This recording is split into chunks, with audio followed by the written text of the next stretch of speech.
사도신경으로 신앙 고백하겠습니다. 나는 전능하신 아버지 하나님 천지의 창조주를 믿습니다.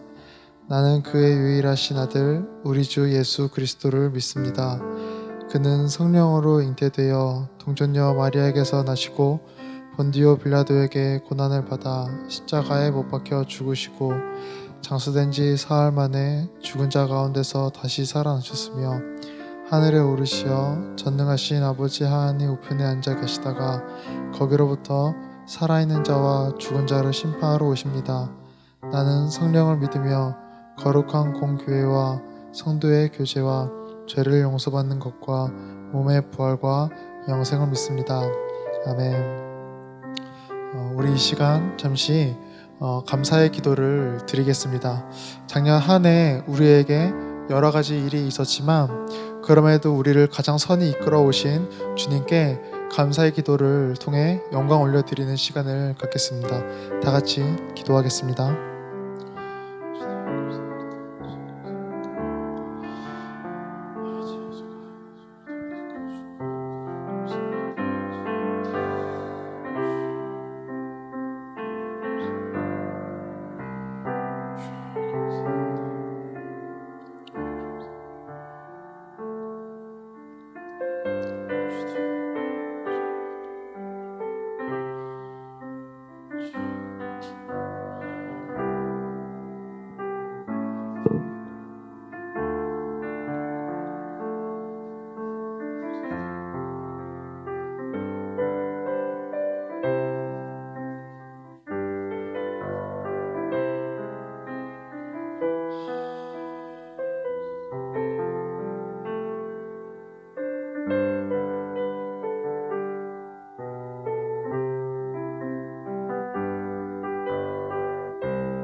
오늘은 2021년 첫 주일입니다.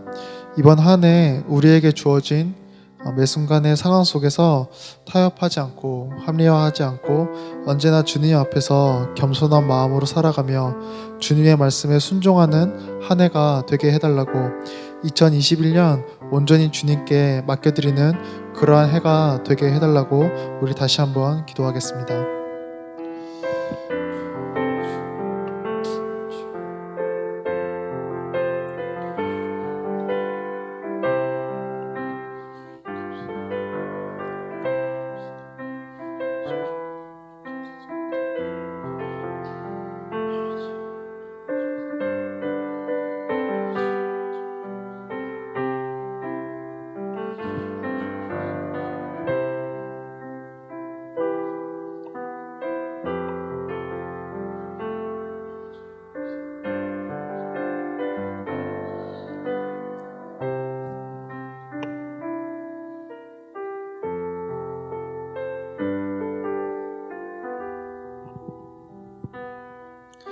우리 마지막으로 기도할 때 오늘 드려지는 예배를 위해 기도하겠습니다. 주님께서 이 시간 나와 함께 해주셔서 올해 드려지는 첫 예배가 나의 어떤 환경과 상황에 방해받지 않고 온전히 하나님께 드려지는 예배 되게 해달라고 말씀 전해주신 담임 목사님의 말씀에 은혜를 베풀어 주셔서 그 말씀이 나의 심령에 깊이 또 스며들게 해달라고 우리 오늘 예배를 위해서 마지막으로 기도하겠습니다.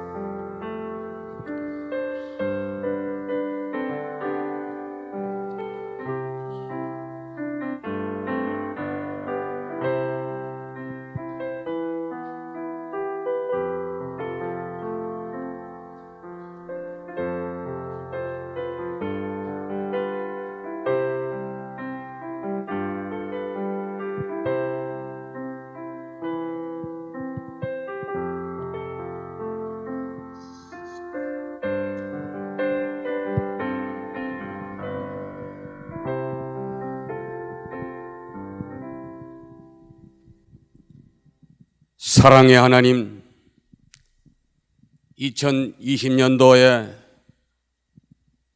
아버지 하나님 어렵고 힘든 긴 터널을 지나서 새로운 한 해가 되는 2021년도를 맞이하였나이다. 하나님, 귀한 재단에 하나님께서 복을 내려 주시사 아버지 하나님 동해바다에서 어둠을 밝히는 태양이 떠오를 때에 온 세상을 밝게 비춰주시는 태양처럼 아버지의 어려운 긴 터널을 빠져나오는 귀한 제단에도 태양이 비춰지는 하나님의 서광이 비춰지게 하여 주시옵소서. 모든 심령들마다 어두웠던 것이 밝아지게 하시고 또한 우리들이 지난해 이루지 못한 모든 일들을 다시 한번 다짐하면서 주 앞에 맹세하는 마음을 가지사 첫 주부터 마지막 주까지 하나님이 지켜주시는 가운데에 은혜로 시작해서 축복으로 마칠 수 있는 모든 심령들이 될 수 있도록 주여 도와주시옵소서. 사람으로는 할 수 없으되 하나님은 다 하실 수 있사오니 아버지 하나님 귀한 재단을 통하여서 코로나라는 질병도 떠나갈 수 있게 하여 주시옵시고 다윗이 하나님 앞에 제사 드렸을 때에 아버지 질병이 떠나가는 것처럼 오늘 첫 예배를 통하여서 모든 질병을 떠나가는 역사가 있어지도록 도와주옵소서. 그라야 새해에는 아버지의 모든 것이 발전할 수 있도록 도와주시사 심령들마다 기억하여 주시옵시고 성령의 충만함을 입어서 기도하는 용사들이 되게 하시고 또한 아버지의 입술에 능력을 허락하여 주시사 나아가서 복음을 전할 수 있는 저들이 되게 하여 주시사 이제까지 없었던 그런 축복이 이 한 해가 시작되는 이 첫 주간부터 역사하여 주시옵소서.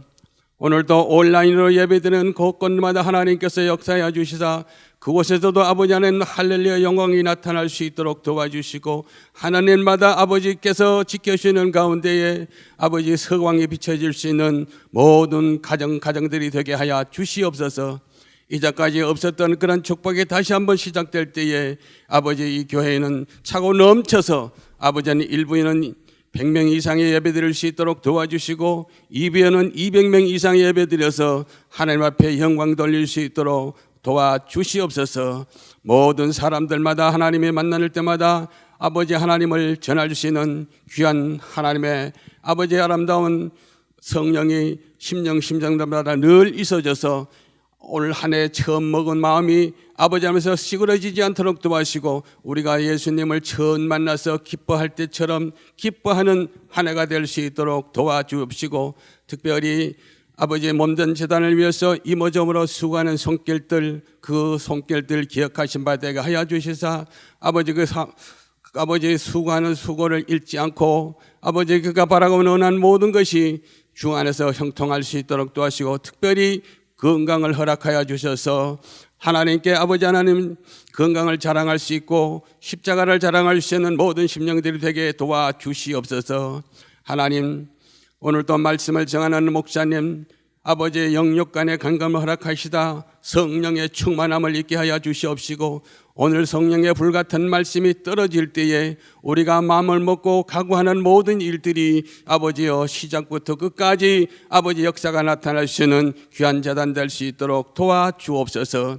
멀리는 아버지 하나님께서 캄보디아도 아버지의 세우신 끝없 은혜에도 같은 은혜로 채워주옵시고 특별히 아버지 하나님 선교사로 수고하시는 모든 곳곳마다 하나님의 은혜가 임할 수 있도록 도와주시옵시고 아버지께서 바라고 원하는 뜻이 그 곳마다 역사가 나타나게 도와주시옵소서. 오늘도 말씀을 듣는 모든 사람들이 은혜와 축복으로 함께하여 주시옵시고 1년 한 해에 없었던 그런 축복 30배, 60배, 100배의 결실을 걷는 아버지 하나님 이 한 해가 될 수 있도록 주여 도우시사 영광 나타나게 하여 주시옵소서. 특별히 아버지 다음 세대를 아버지 이끌어가는 아버지 수고하는 선생님들 아버지 전사님 하나님의 붙들어 주시사 하나님 역시 올라가고 아버지 하나님 학교를 떠나서 아버지 사회로 진출하는 이도 있습니다. 하나님 그들 위해 아버지 하나님께 시온의 들하고 활짝 열려지게 하여 주시옵시고 막혀지는 일이 없도록 하나님께서 인도해 주시옵소서. 아버지의 예배를 부탁드립니다. 오늘 예배가 영광스럽게 되게 하여 주시옵시고 은혜와 축복으로 함께하여 주실 줄 믿사옵고 비올 때마다 우리 구주 예수 그리스도의 이름으로 믿사하며 간절히 기도드리옵나이다. 아멘.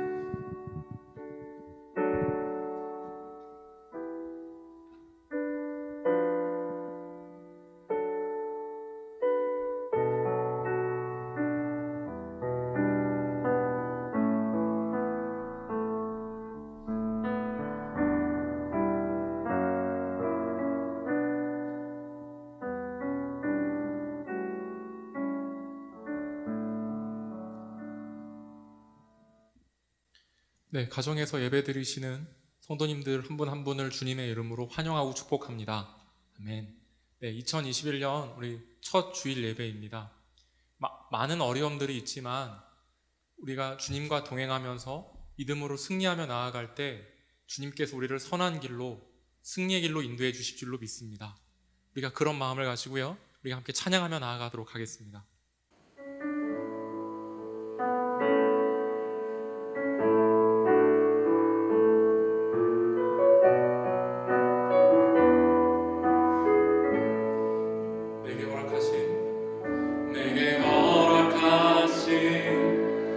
시련을 통해 나의 믿음 더욱 강하게 자라나고 험한 산과 골짜기 지나는 동안 주께 더 가까이 나를 이끄시네. 내가 겪는 시험이 어렵고 힘겨워도 내 주님보다 크지 않네. 내 앞에 바다가 갈라지지 않으면 주가 나로 바다 위 걷게 하리. 나는 믿네. 주의 능력으로 내 삶 새롭게 되리. 나는 믿네. 주의 능력으로 담대히 나가리라. 주와 함께 싸워 승리하리라. 날마다 믿음으로만 살아가리. 처음부터 다시 한번 고백하도록 하겠습니다. 내게 허락하신 시련을 통해 나의 믿음 더욱 강하게 자라나고 험한 산과 골짜기 지나는 동안 주께 더 가까이 나를 이끄시네. 내가 겪는 시험이 어렵고 힘겨워도 내 주님보다 크지 않네. 내 앞에 바다가 갈라지지 않으면 주가 나로 바다 위 걷게 하리. 나는 믿네. 주의 능력으로 내 삶 새롭게 되리. 나는 믿네.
성도님들 되었으면 좋겠습니다.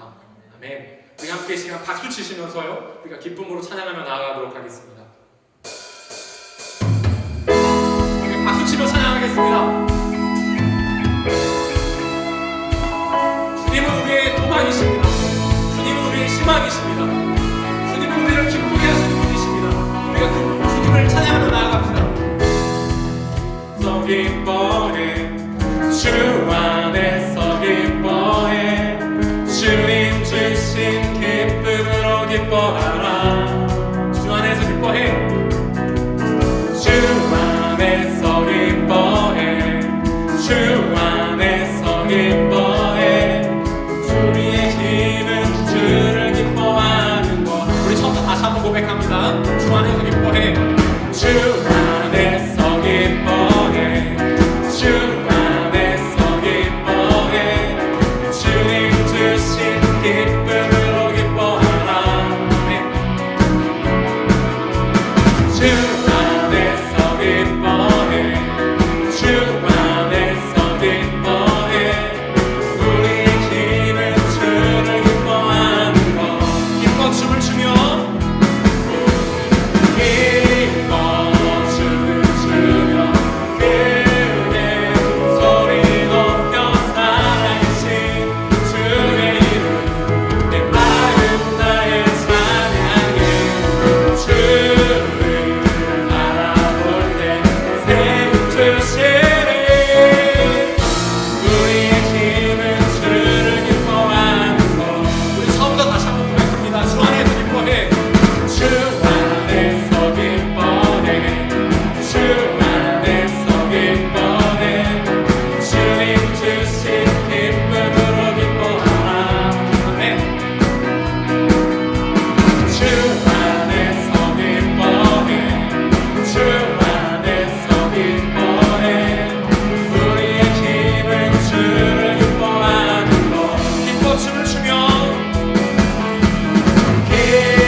전능하시니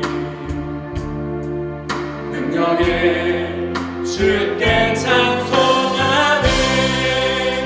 전능하신 하나님 찬양 언제나 동일하신 주. 전능하신 하나님 찬양 영원히 다스리. 나 주의 이름 높이 나 주의 이름 높이리. 나 주의 이름 높이 나 주의 이름 높이리. 하늘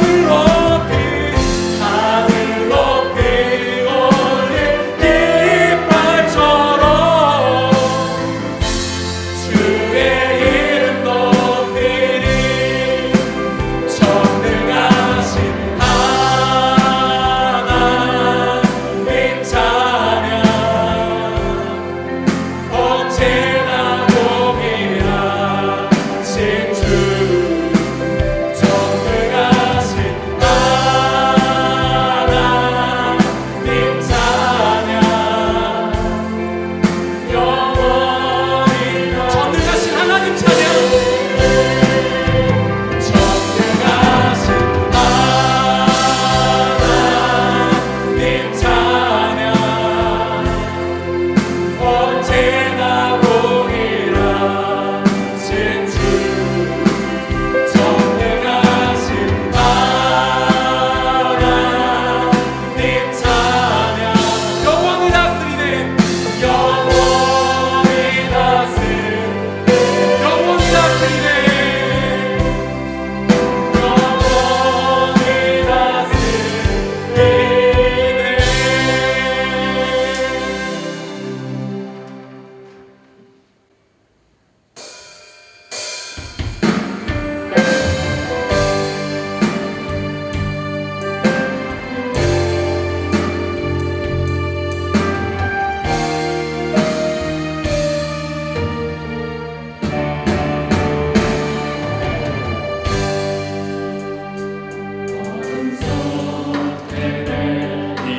내 영혼 갈 길 몰라 방황할 때에 주의 십자가 영광의 그 빛이 나를 향해 비추어 주셨네.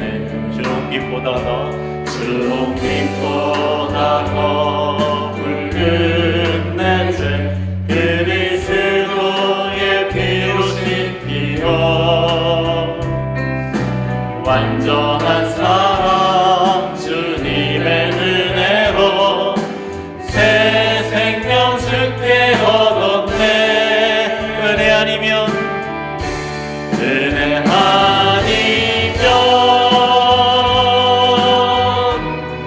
나서지 못하네. 십자가의 그 사랑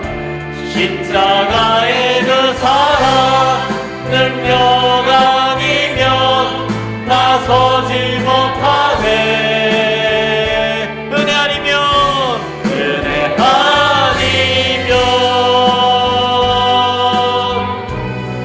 나서지 못하네. 놀라운 사랑 그 은혜 아니면 나서지 못하네. 우리 영원한 생명 되신 예수 그리스도를 찬양합니다. 내 평생에 주의 이름 높이며 어느 곳에서든지 주님을 예배하리라.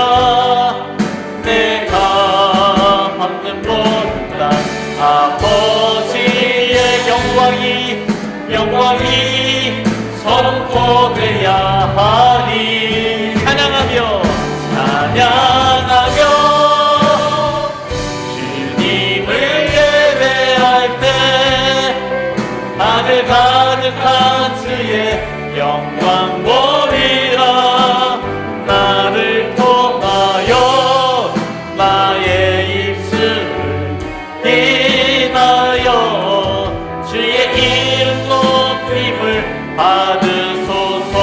통하여 나를 통하여 나의 입술을 인하여 주의 이름 높임을 받으소서.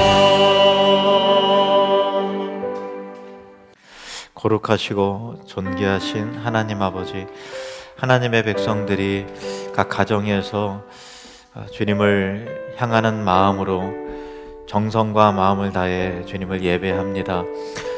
오셔서 우리를 다스려 주셔서 주의 나라와 평강이 임하게 하시고 우리가 영과 진리로 주님을 예배하오니 우리의 속사람이 주의 말씀과 진리로 새롭게 변화가 되고 또 새로운 믿음 가운데 삶을, 믿음의 발걸음과 또 담대한 행보가 될 수 있도록 주께서 은혜를 베풀어 주시옵소서.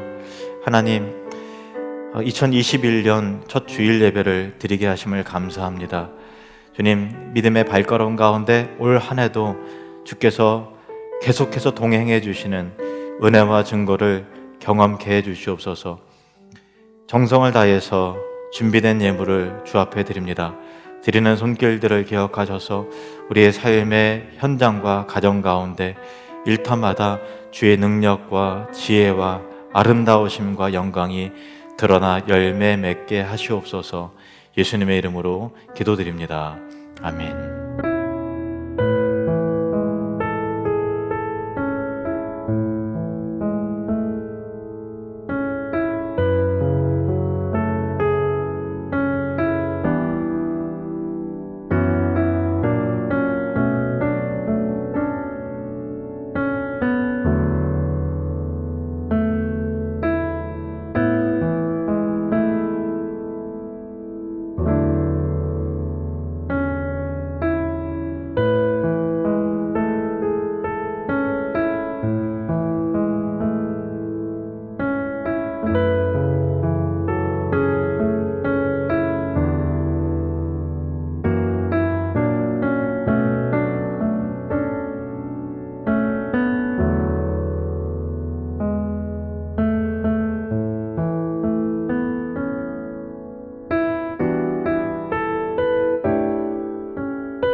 우리 가족분들에게 오직 하나님께 소망을 두는 자가 복이 있습니다 하고 우리 인사할까요? 오직 하나님께 소망을 두는 자가 복이 있습니다. 아멘. 송구용신 예배 때 이제 말씀 카드를 나누는데요. 평일날 주중에 이미 가져가신 분들도 또 많이 계신 것 같아요. 기도하러 오셨다가 기도하는 마음으로 말씀 카드 이렇게 받아 가시고요. 2층 로비에 비치가 되어 있습니다. 그리고 우리가 이제 주일 말씀 가운데 한 구절을 정해서 말씀 새김을 하잖아요.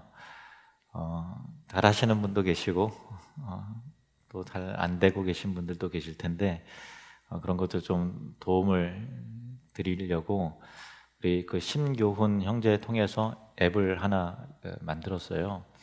그래서 사용 방법을 그 영상으로 먼저 한번 좀 보시겠습니다. 안녕하세요. 하늘드림교회 말씀새김 소개 영상입니다. 우선 회원가입하는 방법을 소개해드리겠습니다. 보내드린 사이트에 들어가시면 이러한 창이 나오는데요. 왼쪽 위에 보시면 나침반 모양이 있습니다. 이 버튼을 눌러주세요. 그러면 옆으로 이러한 창이 뜰 거예요. 여기서 위쪽에 있는 로그인을 눌러주세요. 그러면 이렇게 로그인을 할 수 있는 창이 뜨죠? 이제 회원가입을 하려면 여기 아직 회원이 아니에요 버튼을 눌러주시면 됩니다. 그 후에 위에서부터 차례대로 하시면 되는데요. 아이디, 중복체크, 비밀번호 다시 입력, 이름, 닉네임, 중복체크까지 하신 후 회원가입 버튼을 누르시면 회원가입 끝! 그러면 이렇게 로그인 창이 뜨는데요. 아까 가입하신 아이디와 비밀번호를 누르신 후 로그인 버튼을 누르시면 됩니다. 간단하죠? 자, 그러면 이제 말씀 새김하는 방법을 알아볼까요? 말씀 새김하는 방법도 어렵지 않은데요. 아까와 같이 왼쪽 위에 나침반 모양을 누르시면 말씀 새김 버튼이 보일 거예요. 이 버튼을 누르시면 이렇게 금주의 말씀 새김 창이 나옵니다. 그러면 말씀을 천천히 3번 읽으시고 아래에 말씀 새김 말씀을 그대로 적으신 후 아멘 버튼을 누르시면 말씀 새김 완성! 말씀 새김 적는 것은 하루에 한 번만 가능하니 기억해주세요. 그리고 여기 기록 순위에 들어가시면 한 달 동안 몇 번 했는지 알 수 있으니 참고해주세요. 그럼 지금까지 하늘누림교회 말씀 새김 소개 영상이었습니다. 감사합니다. 네, 이 예쁜 목소리의 주인공은 누굴까요? 우리 주희예요. 네, 우리 꿈터, 우리 장창일사님 딸 주희입니다. 앱은 이제 안드로이드 플레이스토어라든가 또 앱스토어에서 다운로드 받는 게 아니고요. 주일날 우리가 큐티 본문하고 말씀 새김 그거를 카톡으로 보내드리잖아요. 근데 이번 주부터 오늘부터 디자인이 좀 바뀌는데 하단에 보면은 금방 보셨던 소개 영상도 클릭해서 다시 한번 좀 확인하실 수가 있고 또 그 앱으로 들어갈 수 있는 버튼이 있어요. 그걸 들어가셔서 이제 하루에 한 번씩 그렇게 한번 재미삼아 쓰시면 또 등수도 나와요. 또 경쟁도 하시면서 또 혹시 모르죠. 또 나중에 또 이게 잘 열심히 하시는 분들에게 또 뭐 치킨 기프티콘이라든가 그런 게 또 날아갈 수도 있어요. 지금은 아직 오류가 있을 수 있어요. 지금 초기 단계이기 때문에 일단은 한번 해보고요. 재미있게 말씀을 잘 암송하고 또 마음 가운데 새김을 통해서 주님과 하나님 말씀과 동행하는 새해가 되면 좋겠습니다. 그리고 꿈터도 꿈터 말씀 새김이 있어요. 그 왼쪽 메뉴에 보면 꿈터도 또 따로 하니까요. 꿈터 학생들도 해당이 됩니다. 하나님 말씀 보시겠습니다. 사도행전 9장 26절에서 30절 말씀 저와 한 절씩 나누어 교독을 하겠습니다. 사울이 예루살렘에 가서 제자들을 사귀고자 하나 다 두려워하여 그가 제자됨을 믿지 아니하니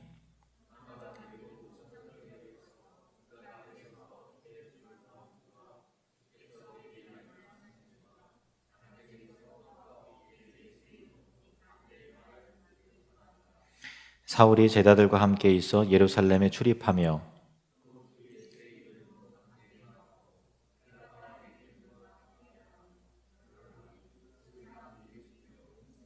함께 읽겠습니다. 형제들이 알고 가이사랴로 데리고 내려가서 다소로 보내니라. 아멘. 네, 기도하겠습니다. 하나님, 진리의 말씀을 우리에게 주심을 감사합니다. 귀가 열리고 눈이 열려 밝히 보게 해 주시옵소서. 예수님의 이름으로 기도합니다. 아멘.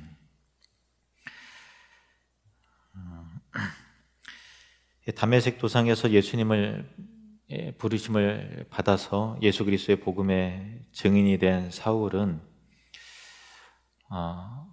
복음 전도자의 삶을 살죠. 근데 다메섹의 유대 교인들의 입장에서는 점점 이제 사울의 영향력이 커지니까 그를 반드시 제거해야 할 배교자로 간주했습니다. 그래서 그들은 사울을 죽이기로 은밀하게 공모를 하였고 또 왕의 고관까지 매수해서 성문을 밤낮으로 지켰습니다. 그러나 이 모든 사실을 하나님께서 사울에게 알게 하심으로 다메섹에 있는 사울의 제자들이 사울을 광주리에 담아서 성 위에 달아내림으로 그를 안전하게 피신을 시켜주었습니다. 그 이후에 사울은 예루살렘으로 향했는데요. 약 3년 만에 귀환이었죠. 그가 예루살렘으로 간 이유는 사도들을 비롯해서 예루살렘 그 성도들과 교제하면서 함께 그 복음의 그 동역자로서 사역을 함께 하기 위한 까닭이었는데 예루살렘에 도착하면서 자신의 변화된 모습을 예루살렘 사도들과 성도들이 반가워하며 하나님께 영광을 돌리며 찬양할까 하는 그런 기대도 있었을지도 모릅니다. 그러나 예루살렘의 제자들은 그리스도인이 되었다는 사울의 말을 전혀 믿지 않았죠. 예루살렘의 제자들에게 사울은 불신의 대상이었을 뿐입니다. 그들에게 사울은 교회를 잔멸하던 그가 무도한 모습으로 기억되었기 때문입니다. 바로 26절의 내용인데요. 26절, 사울이 예루살렘에 가서 제자들을 사귀고자 하나 다 두려워하여 그가 제자됨을 믿지 아니하니. 사울의 말을 믿지 않은 거죠. 그리고 여전히 그를 두려워했습니다. 이때 사울의 마음은 자기의 그 말을 믿어주지 않는 예루살렘의 제자들이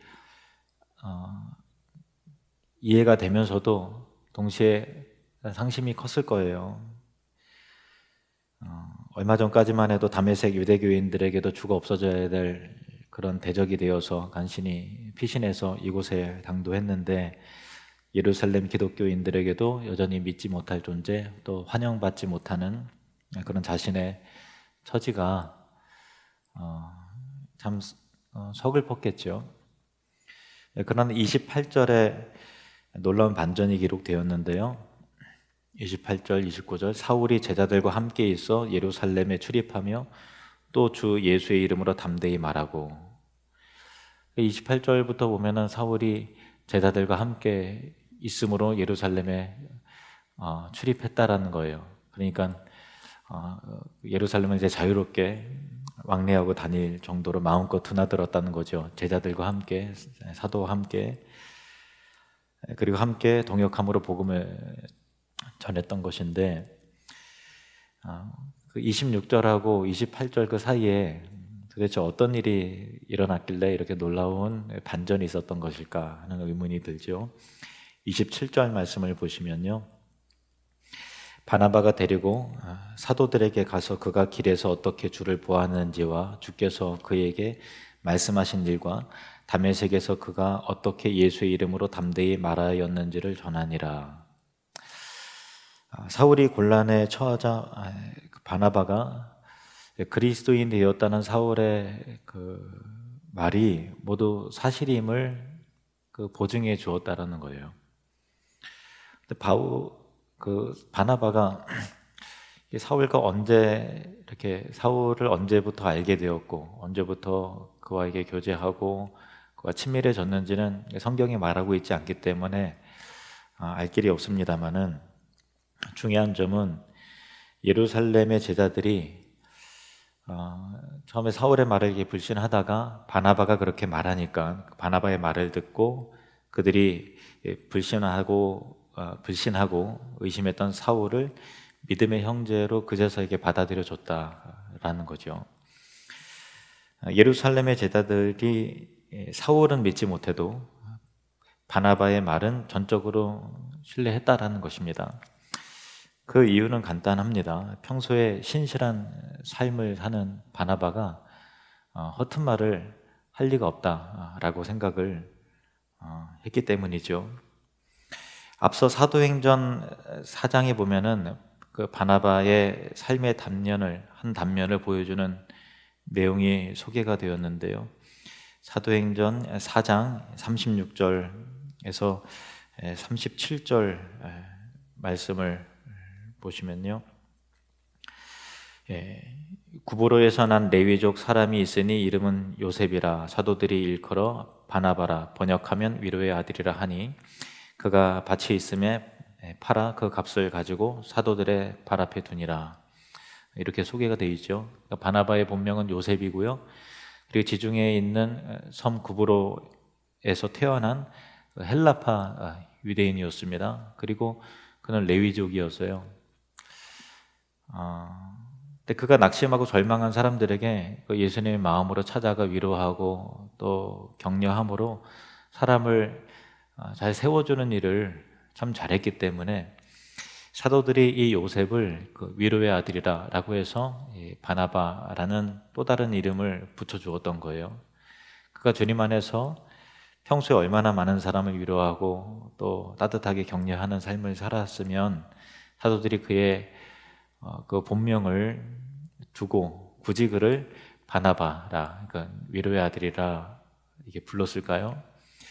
그리고 그는 초대교회가 처음 형성되었을 때 자신의 이게 재산이 있었는데 그 밭을 팔아서 헌금을 함을 통해서 교회 내에 처음에 초대교회가 형성될 때 가난한 자들이 많이 있잖아요. 그 가난한 자들에게 나눌 수 있도록 재물을 하나님께 드린, 그래서 하나님의 나라와 교회를 먼저 생각하는 정말 욕심이 없는 그 신실한 그리스도인이었던 것입니다.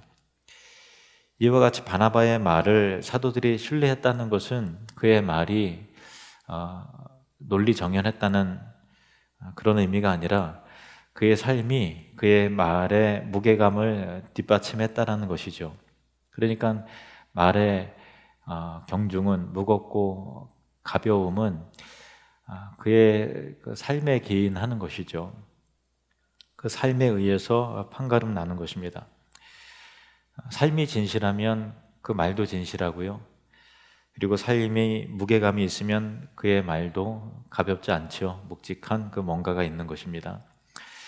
만약에 나의 배우자나 또 내 자녀가 또 내 동료가 내 말을 들어야 할 내 주위 사람들이 내 말을 가벼이 여긴다고 한다면 그것은 그들을 원망할 일이 전혀 아니라 도리어 사람들이 내 말을 가벼이 여길 수밖에 없게끔 진리의 무게를 싣지 못한 채 먼지처럼 가볍기만 했던 자신의 삶을 오히려 돌아보고 회개해야 할 것입니다.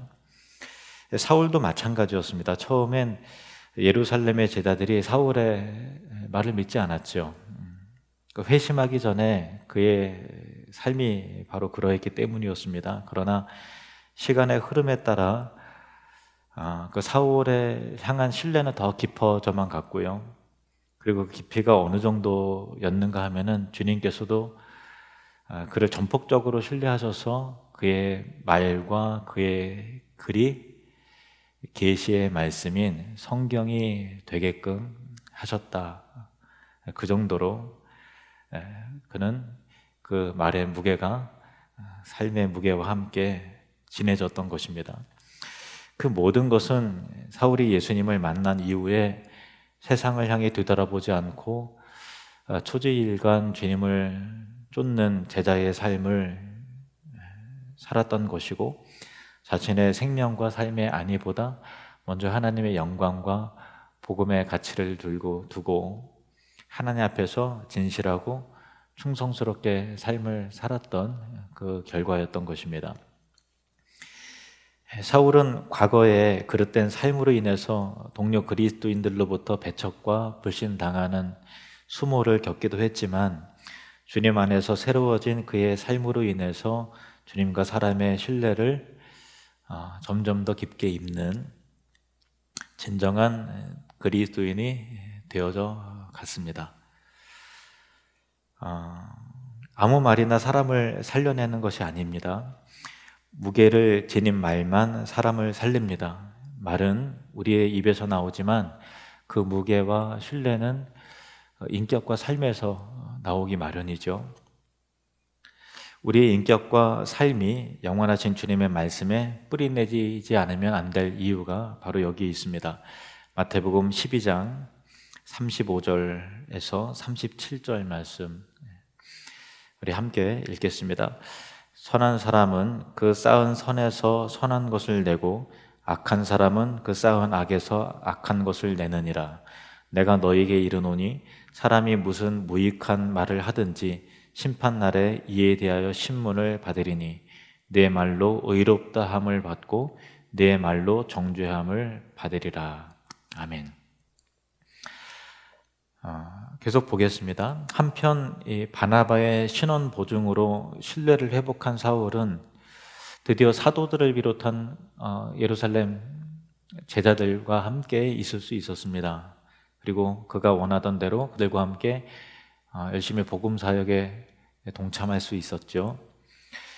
28절, 29 상반절까지 보시면 사울이 제자들과 함께 있어 예루살렘에 출입하며 또 주 예수의 이름으로 담대히 말하고, 이렇게 돼 있죠. 후에 사울이 쓴 이 갈라디아서 서신에 보면은 사울이 이때 교제한 사도는 게바 즉 베드로와 예수님의 형제 동생이죠 야고보와 교제했다라는 것을 알게 됩니다. 그러나 곧 이어서 드디어 예루살렘에서의 사역의 길이 또 성도들과의 교제의 길이 이제 활짝 열리는가 싶었는데 그렇지 않았습니다. 예루살렘에서 사울을 향한 시련이 또 기다리고 있었습니다. 29절 하반절이 이렇게 말하고 있는 것입니다. 29절 또 주 예수의 이름으로 담대히 말하고 헬라파 유대인들과 함께 말하며 변론하니 그 사람들이 죽이려고 힘쓰거늘. 그러니까 복음을 전하다 보니까 이 사울이 온 지식을 더해서 성경의 지식과 또 논리와 그런 걸 더해서 그 예수 그리스도께서 하나님의 아들이심을 그 진리를 증거하니까 성경의 지식에 자꾸만 이제 헬라파 그 유대교 신자들이 점점 밀리는 거예요. 그러니까 앙심을 품고 분노에 가득 찬 그들이 그들 입장에서 배교자, 배신자 사울을 죽이려고 애썼다라는 거예요. 마치 다메섹에서 겪었던 일을 지금 여기서 오자마자 또 이렇게 겪게 되는 것이죠. 이 시점이 예루살렘에 온 지 몇 년이 지나거나 또 몇 달이 지난 것도 아니고요. 바나바가 신변을 보증해주고 베드로와 만난 지 딱 2주일 만에 이런 일이 생긴 거예요. 보름 만에. 갈라디아서 1장 18절 19절 말씀을 보시면 그 후 3년 만에 내가 게바를 방문하려고, 게바는 베드로입니다. 예루살렘에 올라가서 그와 함께, 그러니까 바나바가 신원을 보증해주고 베드로와 함께 15일을 머무는 동안 딱 15일밖에 안 됐다는 거예요. 주의 형제 야고보 외에 다른 사도들을 보지 못하였노라. 그래서 15일 정도 이렇게 교제하고 복음을 전하다가 이런 일이 터진 거예요. 그래서 사울은 더 이상 예루살렘에 머무를 수 없었어요. 그래서 예루살렘에서 잠시 교제했던 믿음의 형제들 몇몇이 사울을 그 목숨을 지켜내기 위해서, 사울을 보호하기 위해서 다른 곳으로 피신을 시키는 거예요. 이 30절에 이렇게 되어 있습니다. 본문 30절에 보면은 형제들이 알고 가이사랴로 데리고 내려가서 다소로 보내니라.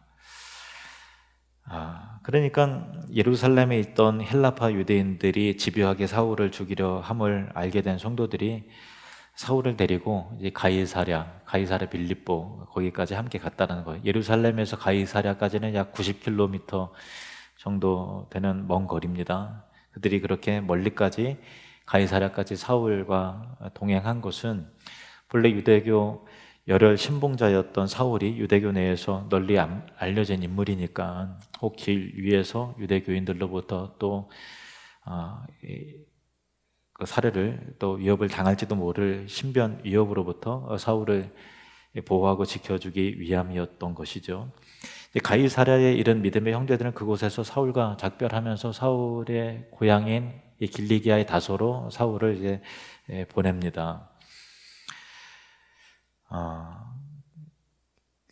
당시 사울이 처해 있는 정황상 사울의 안전을 보장할 수 있는 곳은 사울의 고향인 다소밖에 없다. 이렇게 판단한 것인 것 같아요. 근데 본래 예루살렘에서 교회를 잠멸하던 사울은 유대교 지도자들로부터 굉장히 큰 신임을 받았던 열성파였죠. 그래서 대제사장의 이제 공문까지 사울에게 위임을 이렇게 해주고 그 공문을 들고서 저 멀리 있는 다메섹에 있는 신자들을 색출하고 또 연행하는 일을 그에게 맡겼을 정도로 대단한 신임을 받았던 사울이니 그렇게 신임을 받기까지 얼마나 정말 이 교회를 말 그대로 잔멸하는 데 앞장섰던 그 사울이죠. 사울이 그렇게 교회에 온갖 악행을 다하다가 자신이 부정하던 예수님의 제자가 돼서 3년 만에 예루살렘으로 돌아왔을 때 그의 마음 가운데 이제 변화됐으니까 그 예루살렘에서 내가 복음을 위해서 예수님을 위해서 교회를 위해서 하고 싶었던 일이 얼마나 많이 있겠어요.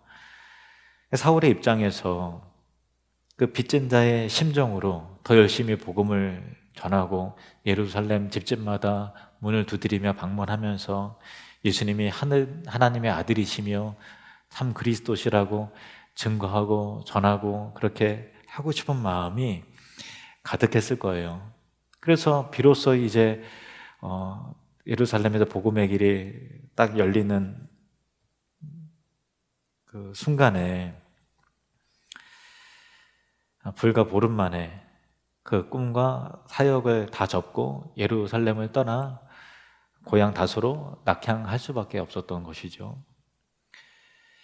또 얼마 전에는 다메섹에서도 복음을 전하다가 3년간 아라비아 광야에서 정말 고독한 연단을 받고 다메섹에서 열심히 복음을 전해야 되겠다 하는데도 거기서도 차단이 돼서 예루살렘으로 왔는데 예루살렘에서 이제 비로소 사도들과 함께 열심히 복음의 사역을 감당하리라 꿈을 펼치리라고 했는데 또 같은 일이 반복된 것이죠. 그러니까 사울의 입장에서는 참 당혹스럽고 좀 절망스러울 수밖에 없었을 거예요. 사울이 뭔가 하려고 하면은 제동이 걸리는 거죠. 그리고 어떻게 보면 정말 뭔가 펼치려고 하면 일이 꼬이는 상황이 지금 뭐 계속되고 있는 거죠. 마치 머피의 법칙처럼 계속해서 이상하게 되는 일이 없는 거예요. 한마디로 되는 일이 없는 상황인 것입니다. 그래서 우리가 이 상황을 신앙의 관점을 빼고 은혜의 관점을 빼고 그저 그냥 세상의 관점으로 육신의 관점으로만 한번 사울에게 일어난 일을 한번 좀 생각을 해보자 이거예요. 그러니까 하나님의 섭리의 관점 빼고 사울에게 일어난 일을 그냥 육신의 관점으로만 한번 보자는 거예요. 잘 보세요.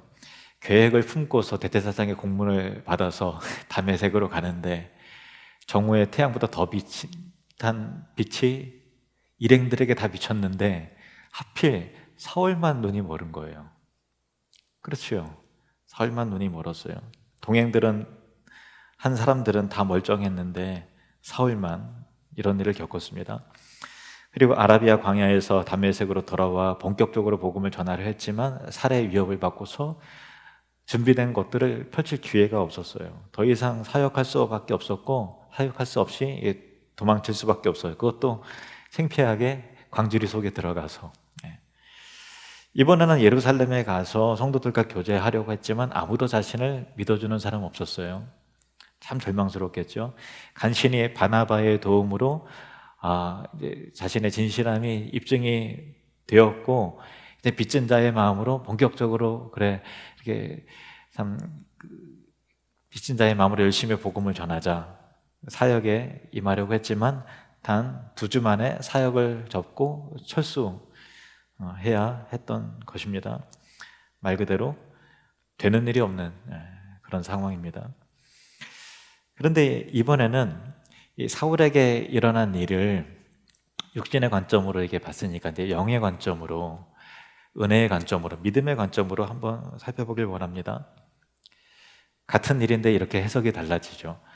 다메섹으로 향하는데 여러 동행자들 가운데 사울만 주님을 만났어요. 사울과 눈이 멀었지만 그 결과 자신의 참 모습을 보게 됐어요. 내가 암흑 속에서 살았구나 라는 것을 깨닫게 됐죠. 그 결과 회개할 기회를 얻게 됐죠. 아나니아를 통해서 다시 눈을 뜨게 되었고 세례를 받아 그리스도로 거듭나게 되었습니다. 다메섹에서 유대 교인들에 의해서 죽을 뻔했지만 하나님은 사울에게 이것을 미리 알게 하심으로 빠져나갈 기회를 주시고 그를 보호하셨고요. 또 믿음의 형제들을 통해서 광주리를 타고 탈출할 수 있는 기회를 얻었습니다. 또 예루살렘에서 사울을 제자들이 도무지 믿지 못했지만 미리 바나바와의 그 만남과 관계를 준비하심을 통해 또 바나바가 사도들에게 굉장히 신임을 얻는 사람이었잖아요. 그러니까 그런 참 믿음의 동역자를 만나게 하심을 통해서 그를 통해서 베드로와 예수님의 형제 야고보와 보름간 교제할 수 있도록 은혜를 입었죠. 또 그곳에서도 살해 위협이 있었지만 믿음의 형제들이 그를 도와서 가이사랴까지 동행할 수 있도록 지켜주셨죠. 사울의 입장에서 볼 때 계획한 대로 일이 풀리지 않는 상황의 연속이었습니다. 그러나 하나님은 그 막혀지는 일들을 통해서 오히려 사울에게 좋은 믿음의 사람들을 계속해서 만나게 하시죠. 그리고 계획대로 안 되지만 그 가운데서 그 어려운 가운데 건져내시는 하나님의 은혜를 지속적으로 입게 하시죠. 그러므로 마찬가지로 우리 신자들에게는 모든 일들이 하나님의 주권과 섭리 안에 이루어지기 때문에 내 계획대로 안 되는 일들은 계속해서 일어나지만 예상 밖의 일, 또 예상 밖의 어려움들은 우리 삶 가운데 일어나지만 우리에게 일어난 일은 그 어떤 것 하나도 좋지 않은 일, 안 좋은 일이라는 것은 애초부터 사실 존재하지 않는다는 것입니다. 우리가 지난 송구영신 예배 때 살펴본 말씀이 있죠. 예레미야 29장 11절 말씀, 우리 함께 읽겠습니다. 시작. 여호와의 말씀이니라. 너희를 향한 나의 생각을 내가 아나니 평안이요 재앙이 아니니라. 너희에게 미래와 희망을 주는 것이니라. 아멘. 나라가 멸망하고 모든 것을 잃고 바벨론 포로로 끌려간 상황은 그 유대인들의 입장에서는 누가 봐도 큰 재앙이죠. 누가 봐도 재앙인데, 그러나 하나님은 그것이 재앙이 아니라 평안이다 말씀하십니다. 이것이 너희에게 미래와 희망을 주는 것이라 분명히 약속하시는 것입니다. 우리는 이 믿음으로 살아가야 할 줄로 믿습니다. 하나님의 관점으로 살아야 합니다. 내 계획대로 안 돼도 어떻게 보면 일이 자꾸만 꼬이는 것 같고, 내가 또 딱 준비했는데 하필 왜 이런 상황이 터져서 그 일이 왜 막혀지는가 라고 하는 그런 마음도 들겠지만, 여러분, 하나님은 신뢰하십시오. 그 끝과 결과는 하나님께 그 일들을 통해서 이루실 구원과 영광과 성화와 거룩함과 또 복음 전파와 하나님 나라를 향한 그런 일들로 다 연결이 된다는 것을 꼭 믿으시길 바랍니다. 우리가 생각한 대로 되지 않아도, 풀리지 않아도 신자들에게는 불행도, 재앙도, 궁극적 실패도 없습니다. 하나님 우리에게 미래와 희망을 주시는 분이십니다. 기도하시겠습니다. 사랑과 은혜의 하나님, 우리는 모두 요즘 힘든 삶을 살고 있습니다. 그러나 우리가 겪는 고난과 역경과 고립도 하나님의 뜻 안에서 재앙이 아니라 미래와 희망임을 믿습니다. 사울도 계획한 대로 일이 풀리지 않고 계속되는 좌절과 그 막혀지는 일들을 겪었지만 오히려 믿음의 사람들을 통해 피할 길을 내시는 은혜의 일들을 경험하게 하셨음을 우리가 보았습니다. 우리도 당장 눈앞에 두렵게 펼쳐지는 환경을 보지 않고 그 너머 우리를 인도하시는 하나님의 자비하신 손길을 신뢰하며 나아가길 원합니다. 주님, 우리에게 믿음을 더하시옵소서. 보이지 않아도 일하시는 예수님의 이름으로 기도합니다. 아멘.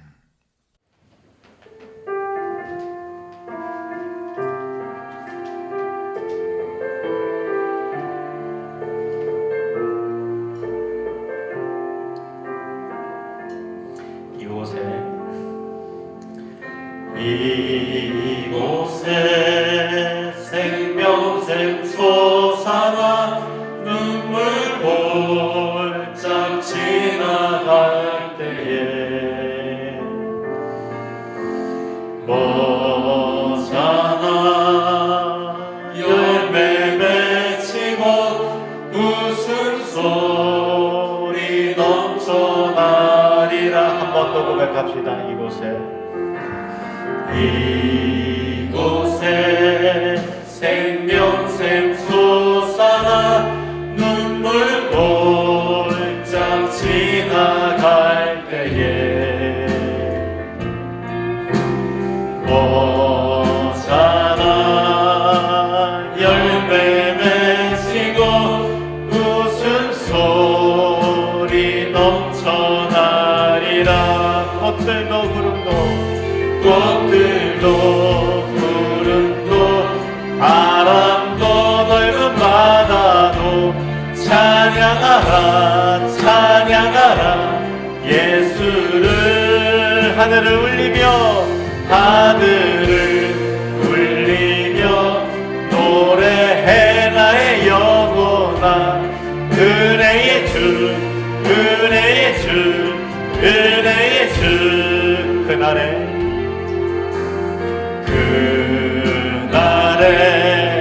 하늘이 열리고 모든 이가 보게 되리라. 마침내 꽃들이 피고 영광의 주가 오시리라. 꽃들도 구름도 바람도 넓은 바다도 찬양하라 예수를. 아멘. 하늘을 울리며 노래해 나의 영혼아. 은혜의 주 꽃들도 구름도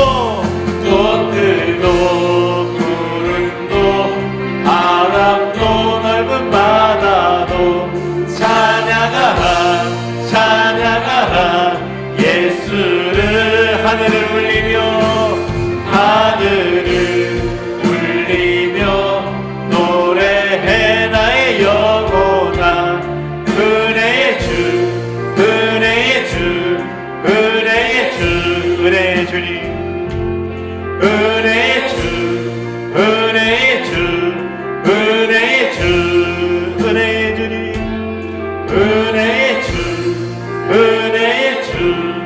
예수.